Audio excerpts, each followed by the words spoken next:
La vaccination obligatoire pour les soignants, 3000 suspensions de personnel non vacciné hier en France.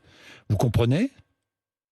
Je comprends qu'il y a... Vous comprenez qu'on ait pris cette décision ou pas? Que le gouvernement ait pris cette décision? Il y a eu une décision de vaccination obligatoire pour les soignants, ouais. Oui. Oui, et vous la soutenez, vous la défendez? J'aurais préféré, plutôt qu'au moment où on l'a lancé, plutôt qu'on clive en montrant un peu les muscles, qu'on essaye de faire un peu plus de discussion et de pédagogie. Mais oui, je la comprends. Je la comprends tout simplement parce que c'est pas nouveau. Parce que la vaccination obligatoire des soignants, elle existe déjà pour un certain nombre de maladies.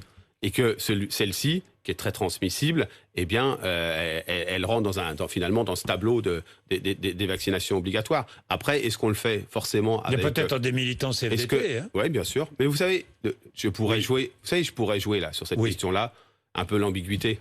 C'est assez facile derrière un micro de faire croire qu'on est un peu d'accord, mais pas totalement d'accord. À bout d'un moment, il y a des sujets sur lesquels c'est quand même oui ou non.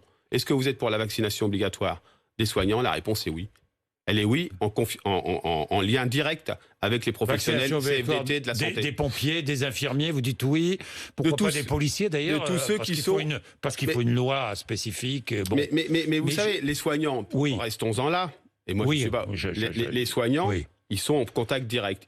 Moi, je me suis battu en janvier-février pour que les professions les plus exposées aient un accès plus rapide à la vaccination. Au bout d'un moment, il faut une forme de cohérence de pensée.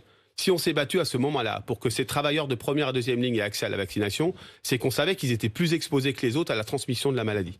Pas simplement parce qu'ils la transmettent, mais parce qu'ils la reçoivent. Beaucoup d'entre eux ont payé de leur chair et dans leur vie ce Covid. Et donc oui, il y a une vaccination obligatoire. Après, comment on traite ces situations de 3000 personnes? Eh bien, il faut essayer par la discussion, par le lien avec les organisations syndicales, pour regarder comment on peut faire. Soit contrat de travail suspendu, par la persuasion et peut-être par une réorientation dans les services moins exposés. Mais très clairement, à un moment donné, il faut faire des choix. Les Français, si ça va pas si bien que ça en termes d'ambiance, même si ça va bien plutôt économiquement, ça va mieux économiquement qu'on ne le pensait, si ça va pas si bien, c'est qu'il y a une incertitude liée à ce virus. Si on ne pouvait le rompre, le vaincre définitivement, je pense qu'on s'en porterait tous vraiment mieux.